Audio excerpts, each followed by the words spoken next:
దీని యొక్క పంట కాలం పరిమితి 3 నెలలు. అంటే 3 నెలల కాలంలో ఈ పంట పూర్తిగా అయిపోతుంది.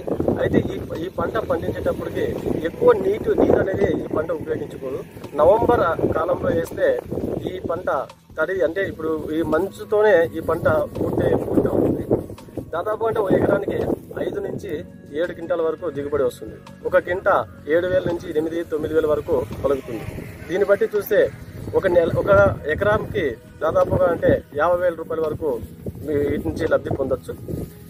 ఈ రైతులు ఎవరైతే నీటి సదుపాయం తక్కువగా ఉన్నవారైతే ఈ పంటను వారికి చాలా ఉపయోగకరంగా ఉంటుంది, మరియు లాభాలు కూడా గడించవచ్చు.